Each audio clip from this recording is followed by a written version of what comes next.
Hello, ladies and gentlemen, and welcome to the hashtag Why Is This News podcast. We have made it to episode number 10, Skiz.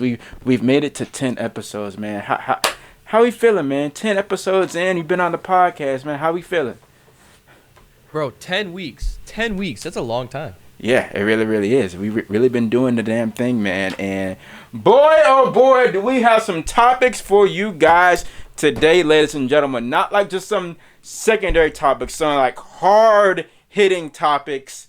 First one, we're not going to talk about too much because it just came to knowledge to me this morning about the shit that's going on. But we got 4 different topics we're going to talk about today. And first one, we're going to talk about this little Twitter thing for like a brief moment. Not too long, you know what I'm saying? But for those that are part of the YouTube community, reaction, rap community and stuff like that, there's a rapper by the name of Merkums. If you guys know who Merkums is, he's a pretty dope artist. I had him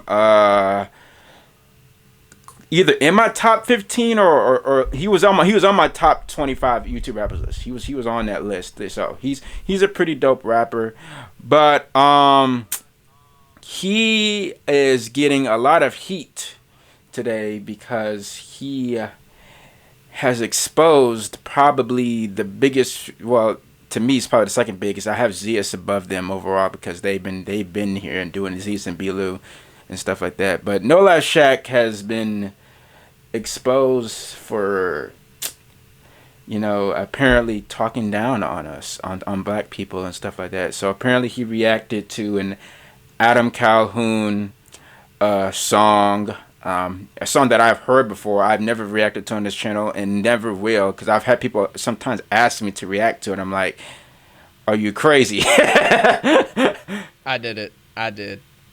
I reacted to it. Everybody got mad. Yeah, bro. And so, dude is saying the N-word left and right, and Shaq seemed to have no problem with it. Which was interesting. And Merkums called him out about it, and everyone's on his head top about it. It's a mixed bag on whose side you're on and stuff like that. But all I'm gonna say is this. This is all I'm gonna say. Where was this energy whenever me and you was dealing with the other guy that does the same kind of stuff months ago? where was that energy then? Nobody gave a fuck about us, dude. Nobody cared. That is all. Damn. Nobody gave a fuck. So I just find it very interesting that now everyone's coming out the woodworks to say something because, you know, it's Shaq's name being mentioned and stuff like that. But, you know, it is what it is. It is what it is. That's all I'm going to say on it. And here's the only question I have for you, Skiz, because I've seen people asking for it whenever this happened, whenever this went down, and you tweeted it. There was people asking, Skiz, are you making a NoLifeShaq is trash video? People are asking for it. Are you making it? Yes or no? I'll just say I'm a man of the people. Oh, shit. Oh, shit. You guys heard it here first. Hey, y'all didn't hear shit. I just said I'm a man of the people. Don't take it. That's all I said. That's all he said. So you guys could be getting it. You could be getting it. You got to stay tuned. Can I want to subtweet? Yeah, I'm going after his ass. I'm gonna take his ass out to pasture. I'm gonna bend him over my knee and spank him like the little child that he is. I ain't scared of this boy. I went after bigger. I went after better, and I came out on top. All right, I'm done. Oh my God. So I guess you guys can expect that. I have nothing to do with it. Whatever Skiz says, he says what he says. But I will be tuned into what he is talking about and stuff like that. Because, you know, it's just some weird stuff, you know what I'm saying? Hey, no hate towards Shaq, you know what I'm saying? But someone called you out on some stuff, man, and Bro literally said 80% of black people have no jobs, no money, and are have crazy baby mamas and don't take care of their kids. He said 80%. Hey man, hey man, look, I'm not gonna say too much about it. Y'all look out for Skiz's video whenever he drops the shit, man. I ain't gonna say much else about it. Look, we know what time it is, bro. We know what time it is. Just look out for Skiz's video whenever he makes it. I already know you about to get a bunch of hate comments and stuff. It's expected. You might as well. Oh, I feed on it. Hey, I already know what's coming. Just look out for his video. That's all I'm gonna say. Just look out. All right. I can't believe I got dragged into this shit again. I was planning on stopping. Bro, people was asking for it. I was like, oh shit, people are asking for it. I steady be getting comments for it. I get people have asked me for on NF, on Tom, and now on Shaq. Like, goddamn, I got my hands full. I'm not gonna be able to get up to all of it. Because you know I have a quota once every 2 months. You know what I mean? Oh yeah. And I think it's been about 4. Hey, bro. Hey, just look out for Skiz's video. That's all I'm gonna tell y'all. Just look out for his video, bro. But we're gonna move on, ladies and gentlemen. And actually, we're gonna do Cole's album. But first of all, if you guys did not see, me and Skiz actually reacted to it live.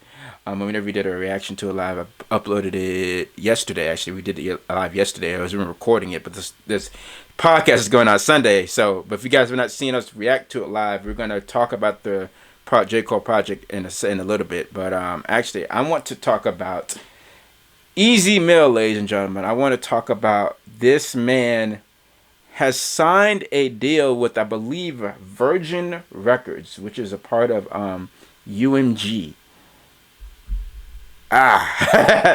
So this deal, first things first. I want to congratulate Easy Mill on getting a deal, man. That is huge. That is a huge deal for the boy Easy Mill. He's an artist on the come up. People are noticing his talent, and he got a deal. He definitely got a deal, and happy for the brother. But for me personally, just me being selfish. Just me being who I am, being a reactor and who reacts to a lot of his music. Because if you're a reactor, you know this. UMG is probably the number one hated industry people that reactors hate the most, bro. We hate UMG more than anyone. Yeah. Satan. Yeah, literally, bro. And that's because they like to block, they like to claim, and sometimes they like to strike as well your videos if you react to another person's content. Now, I understand that it's Easy Mill's content. That's his music. He wants to get that copyrighted, make sure he makes all his money. I feel you, bro. Get your money. Get your money. But just me as a reactor, just me personally as a reactor, I'm like, But then also, with this deal, I don't know how exactly this deal works. I do not know exactly the particulars of this deal. I don't know if this is like a thing where he's got a deal, but he still can own his masters and still is able to, because there's deals, I know, like, I think DDG has this kind of deal with, like, I think he signed with Epic Records, where he's signed to a label, but like he can control whenever he wants to release music. He still has ownership of his masters and stuff like that. I don't know if it's that kind of deal. I hope that he did something like that. I don't know. But I have a weird theory, dude. I think that he signed way like a while back and just didn't tell nobody because his Act 1 mixtape was taken off of Apple Music. Really? Completely. I didn't know that. I used to bump it, and it's gone. I was in my playlist. It's just fucking gone. So I think they needed some, like, paperwork done before they could redistribute it. Huh. So they might be like, we want to own your old shit, too. So, like, I don't know what. is going on. Yeah, now I have noticed that lately I've been getting claims ever since he signed this. I've been getting claims here and there on a couple Easy Meal tracks and stuff like that. I've been getting the emails. Me too. Yeah, I've been getting them. Bullshit. So, but my only question is, do you think that he signed too early? Do you think that he is? I'll say yes. So explain why. Why do you think he signed too early? Well, like I remember he was like, remember the song "Fraud," where he's kind of like talking about how fucking awful record labels are. Yeah. And like y'all are signed to a deal and you're dependent on it till you're gone. Y'all ain't got fucking money and shit. And it's just like, now I'm just confused. Like, who knows? He could sign some crazy ass deal. Mm-hmm. But Easy Mill popping, but he's not like fucking Drake or something like that. He's not like Chance the Rapper where they're like, oh, we're going to give you everything you want because you're independent all the way. Mm-hmm. You know, he's still an up-and-comer. Yeah. And he's a year older than me, I think. He's 22, 23. Mm-hmm. That's pretty young. It's pretty easy to manipulate a young kid's mind like that. So, who knows? Yeah, who knows? I wonder why the move now, because he hasn't released. He has not released like a proper track since the Panola Wish Bus thing blew up for him. He hasn't dropped a track at all. Like, he has not dropped a track in like 4 or 5 months or whatever. And so I wonder if he signed this deal too premature, and then the more he gets bigger and bigger, because I believe this brother is going to be on that level, he's going to end up in a deal where he's going to be looking back in like maybe a year from now and be like, why the fuck did I do this deal? And that's what I worry. He'd be popping more than he's making. Yes. Right? Because he already signed it. Yes. Okay. Yes, and that's what I think is gonna happen to him, and because this happened with Megan Thee Stallion. She was signed to Jay Prince. She was in Houston. I actually have a connection to Jay Prince, weirdly. But Jay Prince, that's who Megan Thee Stallion was signed with, and she signed. She was on the same deal with I guess I'll just say it, Enzo McFly, who I have a song with, stuff like that. Oh. So that's how Enzo was able to have a song with Megan Thee Stallion, and they also have a song with Little Baby and all the other people and stuff like that. And so Jay Prince, everyone knows about this deal, whatever, with Megan Thee Stallion. I'm not saying anything that's like not news or whatever, but she was signed under Jay Prince, and Jay Prince has a lot of connections within the industry and stuff like that. And Megan Thee Stallion blew the fuck up, all the way to the point to where she was trying to get on a deal with Roc Nation, who I think she's with now, but she was doing it at the expense of not telling Jay Prince that she wanted off of his deal and stuff like that. And so that's what I worry, is that Easy Meal does this, and he may have a huge, even a higher leap, like a quicker leap in his career and stuff like that. Which is good. Which is one thing that the one thing that I will say positive about labels is that they will, if you're signed to the right label, make sure if you're signed to the right label, they will skyrocket your career to levels that you never thought you would see. But then once you get to those levels, you realize you're not going to be making the kind of money that you think you could be making. And so I honestly think Easy Meal, the path that he was going, he was destined for stardom anyway. And so maybe he just wants it to happen quicker, maybe. But, which is understandable. But I just worry that from a year from now, if he's going to be regretting this deal. That's my only worry for Easy Meal, is that once you get this, now you get this deal done, happy, you're congratulating you and stuff like that. I'm not sure how much he signed for. I don't know the dollar amount and stuff like that. But that's my worry, is that this brother's going to blow up so big because he's so fucking talented to a point to where he's gonna be looking back and he's gonna be saying fuck the label and all the other shit and all, because we see so many artists these days talking about fuck the label, they won't let me release shit, they won't let me do this, they won't let me do that, because they've gotten so big to when people are clamoring for music and stuff like that, and then he can't release music whenever he wants to release music and all the other kind of shit. So that's my only word for Easy Meal. That's all I'm gonna tell you. If you're watching this Easy Meal and stuff like that, like, just be careful. Just be very, very careful about how you go about this. I don't know how long the deal is and stuff. I didn't read. I just saw the deal and stuff like that. I didn't read the particulars and stuff like that. But yeah, just be careful. That's all I'm gonna tell you. Be very, very careful and cautious of what you do, man. So, anything else you want to add to that? Yeah, be careful, dude. He said it. Be careful, man. So, I'm scared for him, bro. Like, I'm happy for him, but I'm fucking terrified for the kid. yeah, bro. So, I call him a kid. He's older than me. He's still a kid, like, in the music world. Yeah. You know what I mean? Yeah. So, like, I just hate record labels, bro. Yeah. I mean, I think most people do. All right, ladies and gentlemen, we are gonna get to it, ladies and gentlemen. We are gonna get to J. Cole's The Off Season, ladies and gentlemen. If you guys, like I said before, we reacted to this live. Me and Skiz did this together yesterday when we were recording this. The podcast goes out Sunday. I listened to it a couple more times. Skiz, I don't know if you went back and listened to it a couple more times, but only the tracks that I like. Only the tracks that you like. So, overall, how do you feel about the off season after listening to it another day later and stuff like that? I think it's better than KOD.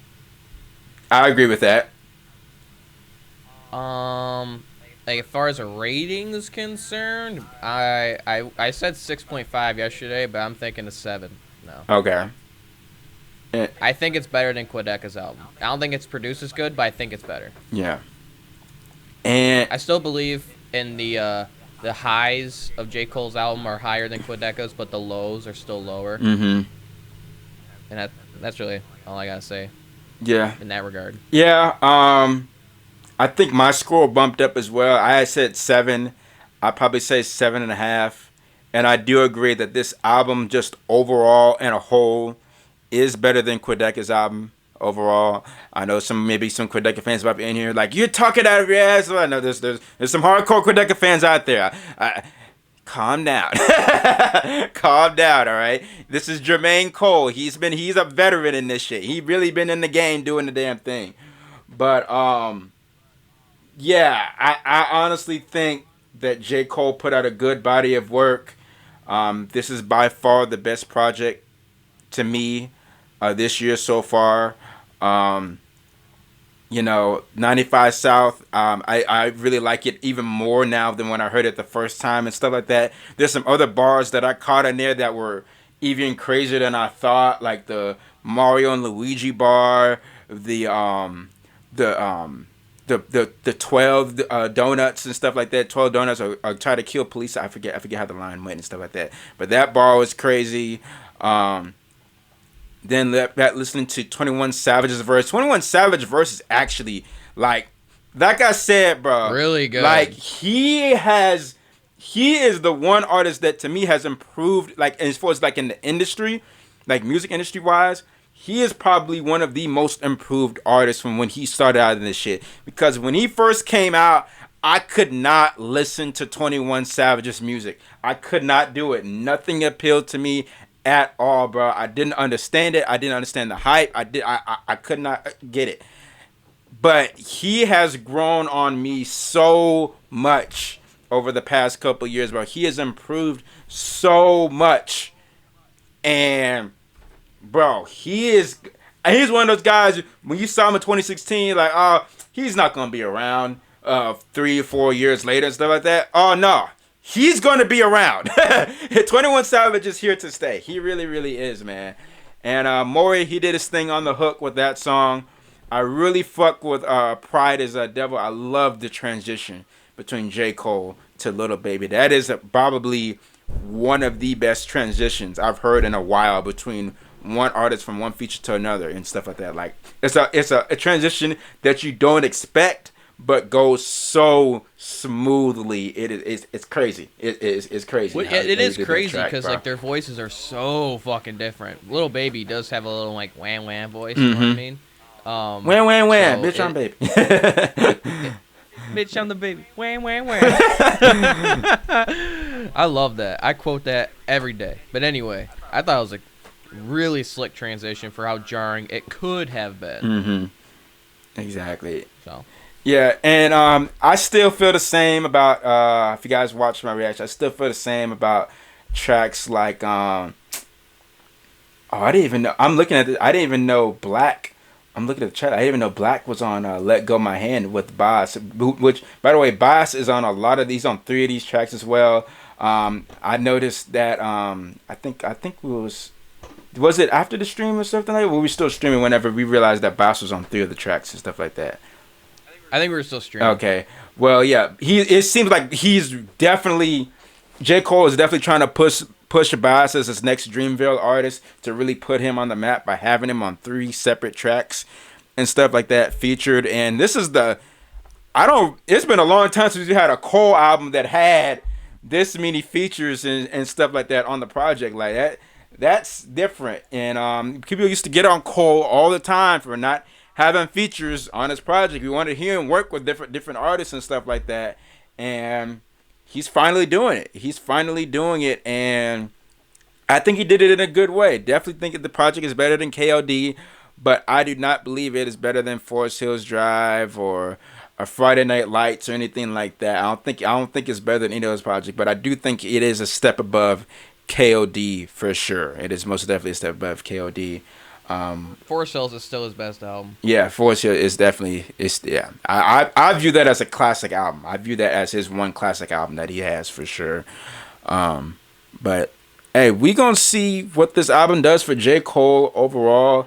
Also I do want to talk about this because it came up in what track was it where he talked about Diddy? What was that track? Oh, Lay My Hands on You or something like that. I Let Go of My Hand. Yep, the track that actually featured Black and Boss. Now, you read, like we said, we read it. If you guys haven't seen the reaction, we won't talk about it again here on the podcast, just in case you didn't go watch the reaction. But when you looked it up, you said that Diddy and J. Cole got into altercation because Diddy was mad at Kendrick Lamar because of his Control verse.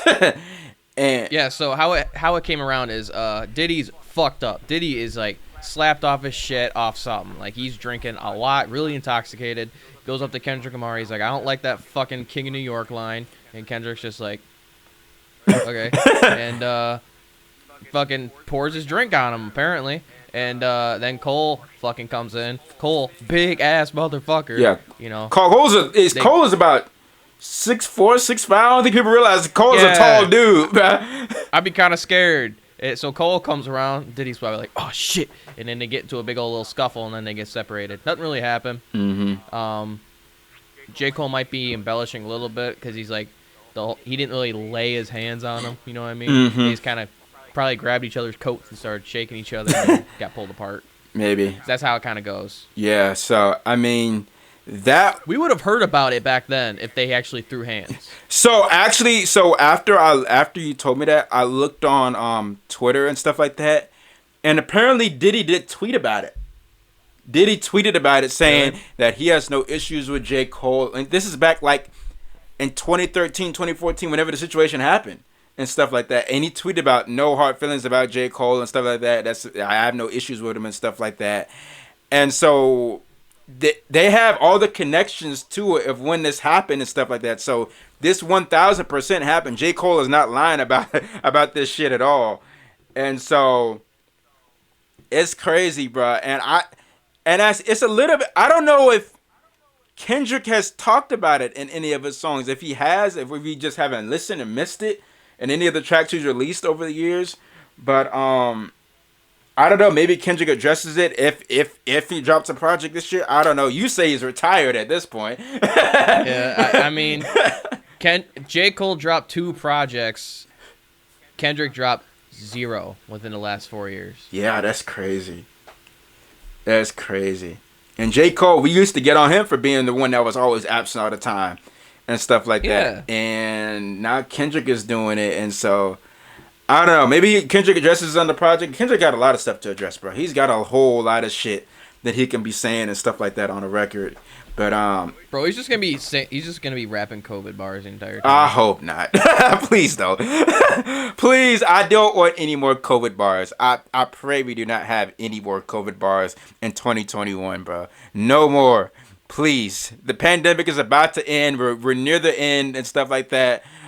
They say that you can walk outside without the mask, whatever. I'm not doing that though. I'm still having my mask on just in case, because you still can technically still get COVID. You just probably won't die from it and stuff like that. But I thought you got the vaccine. I did get the vaccine. So, but I'm still wearing a mask. I'm not taking any chances. You know what I'm saying? I'm not taking any chances. But yeah, bro. Like I said, bro, we waiting, Kendrick. We waiting, man. You've got a lot of explaining to do, my brother. A lot of explaining to do, man. J. Cole didn't drop 2 albums, and that's supposed to be the guy that you are really, really cool with. You guys have competition and stuff like that. Drake is out here dropping a project every single year, pretty much damn near. You two have been going back and forth for years. Like, hey. We waiting. We talk about Kendrick a lot. Like, we're waiting. Like, bro, we are really waiting for you to drop something, bro. Like, we're dead ass. Like, come on. Like, we ready for it. We ready for it. But, ladies and gentlemen, we are going to move on to the last topic of today. And this topic happened earlier this week. It's a whole lot of shit going on with this one. So, I'm sure there's a lot of people or the people that watch podcasts, you guys that are big into hip hop, you have probably seen the Joe Budden Podcast. You probably have seen the Joe Budden Podcast. And something major happened earlier this week where Joe Budden fired Rory, who was a part of the podcast. Him and Maul, who he did not fire, I think is just leaving along with him because that is his boy. And just some of the backstory, Roy and Maul, they took a strike because they wanted ownership. They wanted parts of ownership of the Joe Budden Podcast that they did not feel like that they were receiving and stuff like that. And Joe was not budging. He was like, no, what the fuck? Why the fuck would you guys think that you could have ownership of this podcast and stuff like that? And that led to the strike. Hey, Sky. What's up? I want ownership of this podcast. Oh, my God. Oh, my God. I knew it was coming. Or I'm going on strike. Oh, my God. No, fuck's sake. I want royalties. Oh my God. For fuck's sake. Ah, shit. Anyway, I'm gonna pretend you didn't ask that. I'm gonna act like Joe Budden and pretend you didn't say that. Head ass. But yeah, bro. I'm curious what your thoughts are on this. Like, do you think Roy and Mal are right? Or do you think Joe Budden is right to not allow them to get part ownership of the podcast, and also apparently not allowing them to even see the deal whenever it's being placed, whenever they're doing their Spotify deal and stuff like that? They even allowed them to see the contract for that. How do you feel about it? If anybody thinks Joe Budden is in the right here, you're fucking crazy. Joe Budden is the most insane motherfucker in all of hip-hop. When has he ever said something that hasn't been a hot take? You know what I mean? Very true. He's always wilding, bro. And he's always yelling. Yeah, bro. You always see the veins in his neck and the veins in his forehead. I'm like, goddamn. Dude gets a fucking pump from yelling. No, you need to work out. Oh, man. Yeah, I agree. Joe Budden is in the wrong in this situation, but I'm not on his head like a lot of people are and stuff like that that are like overly pissed at him and stuff like that. Cause like you want to hear the audio? Did you hear the audio? Yeah, I've heard. Yeah, I've heard it. Oh, okay. Yeah, I've heard it all. I did my research on it and stuff like that. And the only reason why I'm not getting on Joe Budden head like that hard is because I understand where he's coming from.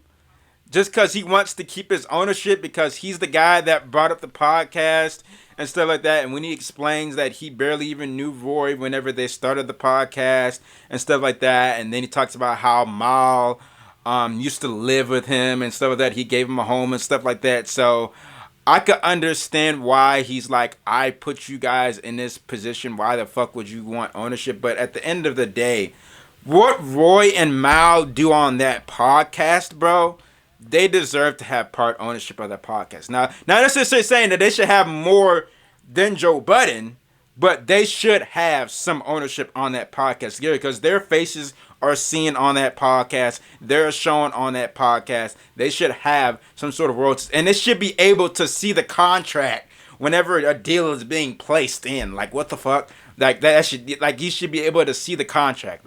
That makes no sense to me. That's not good business. That's not good business to not allow the people that you're working with on a podcast not to see the contract, not to see what's going on. Like, bro, if this podcast blows up for us kids and stuff like that, obviously you're gonna have some part ownership in the shit because you're a co-host in the shit. Oh shit! Yeah. All right, y'all better stream this shit. Run these numbers. Exactly, bro. So like, honestly, I don't even think they necessarily need part ownership. Just fucking pay them more. If you would have paid them more, they probably would have been fine. Yeah, but Joe Budden, because he's go ahead. Sorry, go ahead.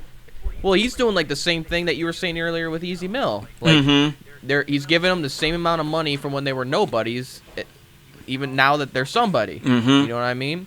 They're giving them fucking scraps, and that's not very cool. That's very wrong, Joe Budden. Yeah, bitch. Why you say bitch like that? I thought it's funny.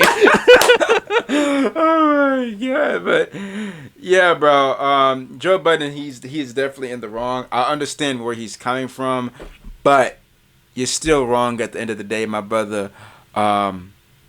Hey, we'll see what the Joe Budden podcast does, because Joe Budden, he's still a character, bro. I'm not even surprised that this happened, honestly, because Joe Budden has been this way, bruh. He has been this way. He tends to fuck, like, we seen, I don't know if you saw the clip of when Charlemagne, when he was on a podcast like 4 or 5 years ago, talking about, y'all better be careful with Joe Budden, because he's going to figure out a way to fuck this shit up. He's going to figure out a way to end this shit with y'all. He told y'all to watch out, and it came to light, bro. It really fucking happened, and now it looks like Joe Budden, I guess he's gonna go with his boys that was replacing Roy and Mal. I guess they're gonna be the new guys. It's a part of the podcast and stuff like that. I don't know if you saw Academics on Twitch live stream. He was having a whole field day. That bro. Ack had a whole eulogy. This man talking about he called them the Stooges. He called them Rory and Mealy, bro. I know a lot of people don't like Academics, but this brother's fucking hilarious, dog. Bro, Ack is hilarious. He really, really is, though. I know there's a lot of people don't like it. There's certain things about Ack that I don't like and stuff like that. But the dude is hilarious, bro. He's entertaining as hell, bro. He really, really is. He really, really is, bro. I don't know if you saw this kid. Did you see the thing that Ack did on his live stream, bro? No, but I'll tell you what. I will slap Academics right in his size F titties, bro. Oh, I'll beat his ass. I hate... But anyway, you know how many fucking groups Joe Budden has been a part of and left? A lot. Like Slaughterhouse, Complex, the Joe Budden Podcast. Like, goddamn, how do you burn bridges with everybody you're around, bro? Dude needs to go to therapy for more than 3 days at a time, like he's been trying to do. Hey man, he has a lot of like no cap, like he legit has some like anger issues that like he needs to work out. Yeah, bro. I think he's even said he's bipolar in a way. I don't know if that's true or not, but I mean that's true. We don't see Kanye on a podcast, so yeah. I don't know what a bad idea. Bro, if Kanye was on a podcast, I don't know what would happen. I honestly do not know what would happen, bro. Y'all, you might have just gave the internet would fucking blow up, bro. That's low-key something Kanye should do. Just make a podcast and stuff like that. Bro, that shit would fucking go, bro. It honestly would. A Kanye West podcast would fucking go, bro. Because he will just say whatever is on Kanye West's mind, he will say it. He'll 1,000% say it. So, hey, like I said, same thing with academics, bro. It'll just be pure entertainment at its finest, bro. It really, really would, bro. It really, really would, bro. But, hey, we gonna see, man, what the podcast... If Roy and Miles... Well, Joe Budden said contractually that they can't start a podcast for like another year, and he said if they do, he's gonna sue the fuck out of them. I was like, well, damn, okay. I was like, what the fuck are they supposed to do for a year then? What the fuck? Bro, why'd he hit him with the 90-day no compete clause, bro? You ever hear about that shit? Like, so like if a fighter like gets fired or quits a contract, whatever, they'll be like, oh, you can't go this place for a year, or this place for 90 days, what have you. That's such fuck shit. I hate that type of deal. I'm like, if you're done with so ridiculous. If you're done with the dude, just let him. Let's just move on. Let them be. Let them do whatever the hell they want to do and stuff like that. I don't believe in like holding someone hostage and stuff like that. I mean, once again, that's what these labels do. The artist will want out of a deal.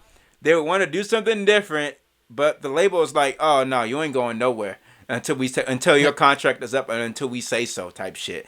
Like, bro, like Joe will be like, the same labels be like, yo, sign a contract, and then they'll be like, bitch. Exactly. The same thing that Joe Budden came into the game complaining about, he has become.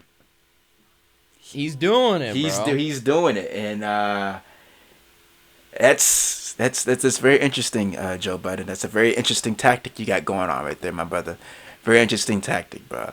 Hey, I'm still gonna tune into the podcast just because Joe Budden is entertaining. He still is entertaining at the end of the day, but hey, we gonna see if Joe Budden's podcast, if it's really Joe Budden that's carrying the podcast, or was it Roy and Mal that really helped him out and really was pushing the podcast forward and stuff like that.